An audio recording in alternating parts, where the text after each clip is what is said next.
Good morning. Let us discuss today's important news headlines. In India, Union Cabinet approved 3,880 crore scheme to prevent and control livestock diseases. The Union Cabinet, chaired by Prime Minister Modi ji, approved the revision of LHDCP, Livestock Health and Disease Control Program, with a total outlay of 3,880 crores. As we all know, India is following one health approach: human health, environmental health, and animal health. They are all integrated. One health and one control is related to other issues also, because if you protect human health, you can also protect environmental health. If you can protect animal health, environmental health, you can also protect human health. This is an integrated approach. So, the scheme consists of two components: National Animal Disease Control Program (NADCP) and Livestock Health and Disease Control Program. Additionally, a new component, Pashu Aushadhi. This is also introduced in the scheme. The scheme, Livestock Health and Disease Control Program, this has three subcomponents also: the Critical Animal Disease Control Program, and the establishment and strengthening of existing veterinary hospitals and dispensaries, and assistance to states for control of animal diseases. All these things are very, very important. Particularly, animal health is very important.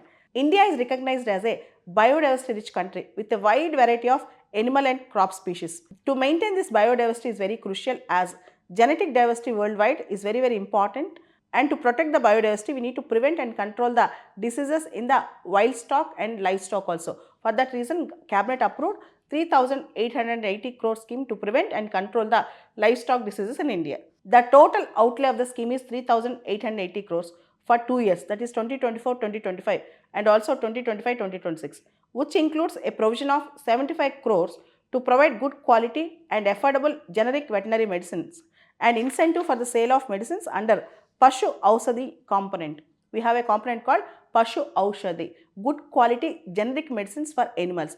Even in this scheme that was approved by the cabinet, the recent outlay 3,880 crores, 75 crores are earmarked for qualitative generic medicines under Pashu Aushadhi, to promote generic medicines, qualitative medical care for the welfare of the livestock. The next interesting news in India: India's high net worth population set to reach 93,753 in the next 3 years. The number of India's high net worth individuals with assets exceeding $10 million. If you have assets exceeding $10 million, you are considered as a high net worth individual. The high net worth individuals in India are expected to increase by 9.4%. Present estimated 85,698 to 93,753. So, in India, high net worth individuals are increasing next 3 years. That is 93,753 individuals got their assets are more than $10 million. So, if they have assets worth more than $10 million, they are considered as high net worth individuals. In India, in the next 3 years, we have around 93,753 high net worth individuals. India's economic landscape and wealth landscape is expanding, according to Knight Frank's Wealth Report 2025 released yesterday, that is on March 6th. In 2024, the number of Indians with respect to high net worth individuals increased by 6%. That is, in the last year, in 2023, it was 80,688. In 2024, it is 85,698. In the next 3 years, it is going to be 93,753. What it indicates? It indicates that Indian economic landscape is growing. Indians are becoming more and more rich. Wealthier Indians are also increasing. India is a home to 3.7% of wealthy individuals globally and currently stands in the 4th position after Americans. America have more than 9 lakh high net worth individuals, that is 9,05,413 wealthy individuals. China have 4,71,634 wealthy individuals. Japan have 1,22,119 wealthy individuals, and India right now is going to have in the next 3 years 93,753 wealthy individuals. So, high net worth individuals are growing in India. The next important news that is coming up: American President Donald Trump is praising and hailing reclaiming of Panama Canal. As you all know, American President Donald Trump wanted to take Panama Canal back from Panama country. Recently, an American firm, BlackRock, have invested in port business nearby Panama Canal. So, Donald Trump hailed these investments and said, one day America will take back Panama Canal. My administration will be reclaiming the Panama Canal. and we have already started doing it, Donald Trump said to the American Congress. And American company announced that they are buying some ports around Panama Canal. That is American company BlackRock. They are buying some ports across around Panama Canal, and lot of other things now America is doing with respect to reclaiming of Panama Canal. This is very important. Many group of companies in America now they are investing in ports and other businesses in Panama Canal, thinking that, hoping that America will reclaim Panama Canal one day and their businesses will flourish. Coming to other important headlines, the important news is coming from Tamil Nadu. Yesterday on March 5th, Tamil Nadu conducted all-party meeting requesting Prime Minister Modi to give assurance that South Indian states will not face disadvantage because of delimitation activities. On March 5th, all-party meeting presided over by Tamil Nadu Chief Minister Mr. Stalin passed a resolution requesting Prime Minister Modi to give assurance in the parliament that if delimitation is done, it should be based on 1971 population census from 2026 onwards, and that census, that delimitation which should be based on 1971 population census should be freezed for the next 30 years. That means South Indian states, especially Tamil Nadu, they are saying that if delimitation process goes on after 2026, based on the present population data, the South Indian states will have a disadvantage. North India have not taken any population control measures, and if Lok Sabha seats are allotted based on population criteria, the North Indian states like UP, Bihar, etc., they will have more number of Lok Sabha MPs, and South Indian states have less number of Lok Sabha MPs, as South Indian states have followed proper population control measures. Now, a resolution is passed in the all-party conference that was happened in Chennai yesterday on March 5th, saying that the delimitation process, Tamil Nadu is not against delimitation. Tamil Nadu wants delimitation, but due to the delimitation exercise, the South Indian states should not get affected. For that reason, the delimitation process, delimitation exercise which is going to start after 2026, it should be based on 1971 population criteria, not on the present population criteria. This is the important thing that is coming up in the news from the last 2-3 months, because government is aiming to start census. After census, the central government might start delimitation exercise. If this delimitation exercise starts, then it might affect South Indian states. But recently, the Union Home Minister Amit Shah said, if delimitation exercise goes on, it won't affect South Indian states. South Indian states' interest will also be taken care.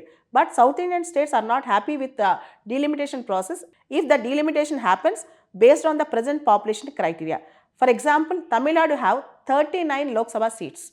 That is 7.2% of Lok Sabha strength.